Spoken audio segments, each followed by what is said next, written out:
তারা সবাই নিজ নিজ ধর্মের দিকে মানুষদেরকে আহ্বান করে। তো প্রত্যেকে ধর্মের ব্যাপারে আহ্বান করবে, এটাই স্বাভাবিক। কারণ আল্লাহ রাব্বুল আলামিন কোরআনের মধ্যে বলেছেন, লা ইকরাহা ফিদ্দিন, দ্বীনের ব্যাপারে কোনো বাড়াবাড়ি নেই। যে যার ধর্ম আছে সেই ধর্মকে সে পালন করবে। এখানে নেই কোনো বাড়াবাড়ি, নেই কোনো ছড়াছড়ি নেই। ধর্মের ব্যাপারে প্রত্যেককে স্বাধীনতা দেয়া হয়েছে।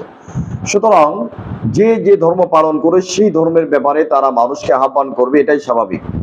তো আমরা যারা দায়ী, ইসলামিক দায়ী যারা বা দ্বীনের কাজ যারা করে, মানুষকে দ্বীনের দিকে আহ্বান করে, তাদের দায়িত্ব বা তারা কিভাবে মানুষকে ইমপ্রেস করবে, মানুষকে কিভাবে দাওয়াত দিবে, কখন দাওয়াত দিলে তাদের জন্য এটা ফলপ্রসূ হবে এবং কোন সময় দাওয়াত দেওয়া যাবে না, সেই বিষয়গুলো নিয়ে আলোচনা করবো ইনশাআল্লাহ।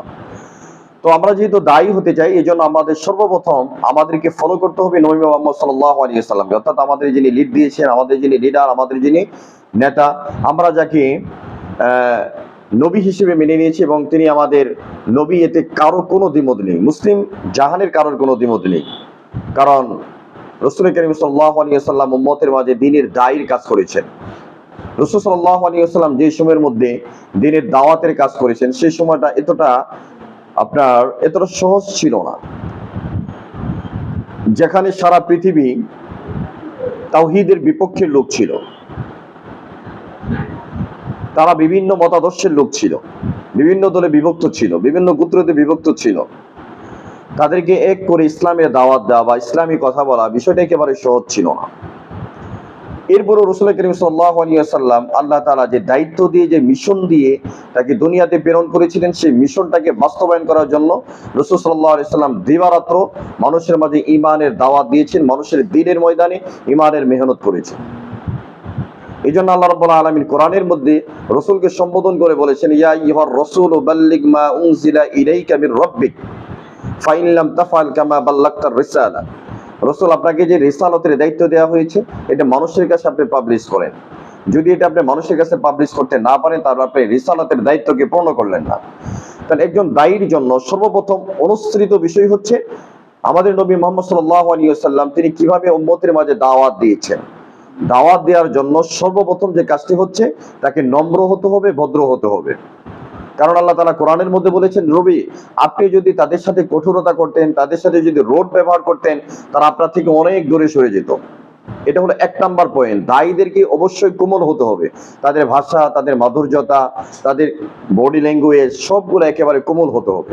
এখানে যদি তারা উচ্চ বাক্য বিনিময় করে, বা যারা দায়ী তারা আপনারা ধর্ম মানবেন না কেন, বা ধর্ম নিয়ে বাড়াবাড়ি করে, বা ইসলামী একমাত্র ধর্ম, বা ওই ধর্ম খাঁটি না, এই ধর্ম, বিভিন্ন ধর্ম নিয়ে যদি সংঘাত তৈরি করে, এটা দায়ীদের কাজ নয়। দায়ীদের কাজ হচ্ছে বার্তা পৌঁছানো, তাদেরকে সঠিক দিকে আহ্বান করা। রাসূল কারীম সাল্লাল্লাহু আলাইহি ওয়াসাল্লাম অমুসলিমদেরকে দাওয়াত দিয়েছেন। কিভাবে দাওয়াত দিয়েছেন? তাদেরকে কালিমার দাওয়াত দিয়েছেন। দিনে আসতে বলতে নিষেধ করেছেন, রাতের বেলা গিয়েছেন। রাত্রে আসতে নিষেধ করেছেন, দিনের বেলা গিয়েছেন। এভাবে দিবারত রাসূল কারীম সাল্লাল্লাহু আলাইহি ওয়াসাল্লাম দিনের দায়িত্ব পালন করেছেন, দায়ী ছিলেন। দ্বিতীয় নম্বর বিষয়টি হচ্ছে যে দাওয়াতের ক্ষেত্রে ব্যক্তির অবস্থা বিবেচনা করতে হবে। আপনি যাকে দাওয়াত দিচ্ছেন সে কোন অবস্থায় আছে, তার মোটিভটা কি। সে এখন একটা গুরুত্বপূর্ণ মিটিং এ আছে, আপনি সেখানে যা বললেন, তাকে ইসলামের দাওয়াত দিলেন বা অন্য কোনো ধর্মের দাওয়াত দিলেন, অথচ সে একটা গুরুত্বপূর্ণ কাজের ভিতরে রয়েছে, সে সময় সে আপনার দাওয়াতকে গ্রহণ করতেও পারে, নাও করতে পারে, বা হিতে বিপরীত হতে পারে। সুতরাং অবস্থা ভেদে তাকে দিনের দাওয়াত দিতে হবে। তৃতীয় নম্বর হচ্ছে তুআসসির ওয়ালা তুআসসার, সহজ করতে হবে, তাদেরকে কোনো কঠিন করা যাবে না। ইউবাশশির ওয়ালা তুনাফফির, অর্থাৎ তাদেরকে সুসংবাদ দিতে হবে। এটা বলা যাবে না ফার্স্টে যে তাদেরকে সুসংবাদ দিবে, যে ফার্স্টে দাওয়াত দিয়ে এই কথা বলা যাবে না, ভাই আপনি এতদিন থেকে নামাজ পড়েন না, আপনি এই করেন না, আপনি সেই করেন না, আপনি তো জাহান্নামে চলে যাবেন, আপনার জন্য তো ধর্ম শেষ, আপনার জন্য এই শেষ, এই ধরনের কোনো কথা বলা যাবে না। অর্থাৎ তাদেরকে প্রথমে মোটিভেটেড করতে হবে এবং তাদেরকে আপনার এই বিষয়ে বেসিক ধারণা দিতে হবে যে ইসলাম একেবারেই সহজ, বা যেই ধর্মেই আপনি থাকেন না কেন। আমরা এখানে আমাদের স্কলারশিপগণ এবং ওলামায়ে কেরাম দায়ীদের ব্যাপারে যে গুরুত্বপূর্ণ বিষয়গুলোকে সামনে রাখছে, সেই বিষয়গুলোকে আপনাদেরকে বেসিক ধারণা দিচ্ছি। তো এই জন্য তাদেরকে প্রথমে ফার্স্টে এই ধরনের হেজিটেশনের মধ্যে ভোগার জন্য, বা তারা যেন ডিপ্রেশনে ভোগে, এই ধরনের কোনো নিউজ তাদের সামনে শেয়ার করা যাবে না। তাদেরকে যেন উৎফুল্ল করা যায়, তাদেরকে যেন প্রাউড ফিল করা যায়, এভাবে তাদের সাথে কথা বলতে হবে। অর্থাৎ তাদেরকে হীনমন্যতায় ভোগানো যাবে না, প্রথমে তাদেরকে উৎসাহিত করতে হবে যে কোনো বিষয়ে। কারণ মুআয ইবনে জাবাল রাদিয়াল্লাহু তাআলা আনহু আল্লাহ রাসূল সাল্লাল্লাহু আলাইহি ওয়াসাল্লাম যখন ইয়ামানের গভর্নর করে প্রেরণ করেছিলেন দায়ী হিসেবে, তখন আল্লাহ রাসূল সাল্লাল্লাহু আলাইহি ওয়াসাল্লাম বলছেন, ইয়া মুআয কাইফা তাকজি, মুআয তুমি কিভাবে বিচার করবা? তো মুআয রাদিয়াল্লাহু তাআলা বলেছেন বিকিতাবিল্লাহ, যে আমি আল্লাহর কিতাবের মাধ্যমে ফয়সালা করব। তো রাসূল কারীম সাল্লাল্লাহু আলাইহি ওয়াসাল্লাম বলেছেন ফাইল্লাম তাজিদ বিকিতাবিল্লাহ, মুআয তুমি যদি কিতাবের মধ্যে বিষয়গুলো না পাও, তো মুআয রাদিয়াল্লাহু তাআলা বলেছেন ও বিসুন্নতি রাসূলিল্লাহ সাল্লাল্লাহু আলাইহি ওয়াসাল্লাম, রাসূল কারীম সাল্লাল্লাহু আলাইহি ওয়াসাল্লামের সুন্নতের মাধ্যমে এর ফয়সালা করব। তো রাসূল বললেন ফাইল্লাম তাজিদ বিসুন্নাতিল্লাহ, যদি আল্লাহ রাসূলের সুন্নতের মধ্যে তুমি সেই বিষয়গুলো না পাও, তখন মুআয রাদিয়াল্লাহু তাআলা প্রত্যুত্তরে বলেছিলেন যে আজতাহিদু বির-রায়, আমি ইজতিহাদ করব, কোরআন এবং হাদিসকে সামনে রেখে ইজতিহাদ করে এর একটা ফয়সালা দিব। অর্থাৎ ক্রিটিক্যাল থিংকিং, সূক্ষ্ম মেধা, ইন্টেলেকচুয়াল ক্যাপাসিটি খাটিয়ে আমি তার একটা সমাধান বের করব। তখন আল্লাহ রাসূল সাল্লাল্লাহু আলাইহি ওয়াসাল্লাম ফাদরাবা রাসূলুল্লাহ সাল্লাল্লাহু আলাইহি ওয়াসাল্লাম ইলাল মুআয বিসদরিহি, আল্লাহ রাসূল সাল্লাল্লাহু আলাইহি ওয়াসাল্লাম মুআয রাদিয়াল্লাহু তাআলা সিনার মধ্যে একটা চাপড় দিয়েছিলেন, একটা থাপড় দিয়েছিলেন এবং তাকে উৎসাহ দিয়েছিলেন যে রাসূলের বার্তাবহকে আল্লাহ তাআলা এই ধরনের মেধা, মস্তিষ্ক, বুদ্ধি দিয়েছেন। এবং মুআযকে আরো ওসিয়ত করেছিলেন, মুআয তুমি যেখানে যাচ্ছ তারা সবাই আহলে কিতাব, সুতরাং তাদেরকে প্রথমে দ্বীনের দিকে আহ্বান করবে, তাদের সাথে আগে যুদ্ধ করবে না, দ্বীনের দিকে আহ্বান করবে। তারা যদি দ্বীনকে মেনে নেয় তাদেরকে নামাজের জন্য বলবে, তারা যদি নামাজকে মেনে নেয় তাদেরকে যাকাতের জন্য বলবে, তারা যদি যাকাতের কথা মেনে নেয় তাদেরকে সিয়ামের কথা বলবে, তারা যদি সিয়ামের কথা মেনে নেয় তাদেরকে হজের কথা বলবে, তারা যদি হজের কথা মেনে নেয় তাদেরকে জিহাদের কথা বলবে। অর্থাৎ ইসলামের প্রত্যেকটি মৌলিক বিষয় তাদেরকে বলে দিবে। কিন্তু তাদের উপর কোনো ধরনের জোর জবরদস্তি করার জন্য আল্লাহ রাসূল সাল্লাল্লাহু আলাইহি ওয়াসাল্লাম এই কথা বলেন নাই। বা কালিমা তাদেরকে গ্রহণ করতেই হবে বা তাদের উপর বল প্রয়োগ করতে হবে। ইসলাম বল প্রয়োগের ধর্ম নয়। Islam is a complete definition. The Islam is the life of complete definition. ইসলাম হচ্ছে একটা পূর্ণাঙ্গ জীবন ব্যবস্থা।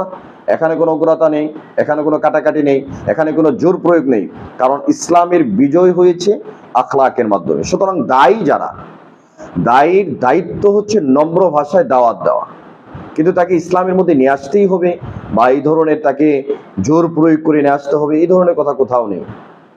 কারণ কোরআন আল্লাহ রাব্বুল আলামিন এই বিষয়গুলোকে স্পষ্টভাবে বর্ণনা করে দিয়েছে। কারণ আল্লাহ রাসূল সাল্লাল্লাহু আলাইহি ওয়াসাল্লামকে আল্লাহ তাআলা প্রেরণ করেছিলেন সতর্ক করার জন্য, সুসংবাদ দেওয়ার জন্য, বার্তা পৌঁছে দেওয়ার জন্য। তো রাসূল সাল্লাল্লাহু আলাইহি ওয়াসাল্লাম তার মিশনকে কমপ্লিট করেছেন, এই দায়িত্ব দিয়েছেন উম্মতের মাঝে। উম্মতের যারা দায়ীদের প্রধান টার্গেট হচ্ছে বা যাদেরকে দাওয়াত দিবে নমনীয়তার সঙ্গে, আদবের সঙ্গে, কোনো উগ্রতা যেন না ছড়ানো হয়, ধর্মীয় রোমর যেন ছড়ানো না হয়। অর্থাৎ দায়ীদের কাজ হলো মানুষকে আহ্বান করা। কারণ কোরআনের ভাষ্য অনুযায়ী আল্লাহ রাব্বুল আলামিন কোরআনের মধ্যে বলেছেন ওয়ামান নাহসানু কাওলাম মিম্মান দাআ ইলাল্লাহ ওয়া আমিলা সালিহান ওয়া ক্বালা ইন্নানি মিনাল মুসলিমিন। যে ওই ব্যক্তির কথা থেকে আর কার কথা উত্তম হতে পারে যে মানুষকে দ্বীনের দিকে আহ্বান করে এবং সে বলে যে আমিও মুসলমানদের মধ্য থেকে একজন। সুতরাং দায়ীদেরকে যারা দ্বীনের দাওয়াত দিবে তাদের অবশ্যই আগে মুসলিম হতে হবে, তাদেরকে পরিপূর্ণ আখলাক ওয়ালা চরিত্রবান হতে হবে। কারণ কোরআনের মধ্যে আল্লাহ তাআলা অন্য জায়গায় বলেছেন ইয়া আইয়ুহাল্লাযীনা আমানু লিমা তাকুলুনা মা লা তাফআলুন, তোমরা এমন কথা কেন বলো যেটা নিজেরা করো না। সুতরাং দায়ীরা যে বিষয়ে দাওয়াত দিবে সেই বিষয়গুলো নিজের মধ্যে আগে পূর্ণতা থাকতে হবে। যদি নিজের মাঝে সেই বিষয়গুলোর পূর্ণতা না থাকে তাহলে তার এই দাওয়াতের মাধ্যমে মানুষের মাঝে কোনো প্রভাব ফেলবে না। আল্লাহ রাব্বুল আলামিন আমাদের সবাইকে দ্বীনের দায়ী হিসেবে আল্লাহ রাব্বুল আলামিন আমাদের কবুল করুন, এই আশাবাদ ব্যক্ত করে আলোচনা শেষ করছি। আসসালামু আলাইকুম ওয়া রাহমাতুল্লাহি ওয়া বারাকাতুহু।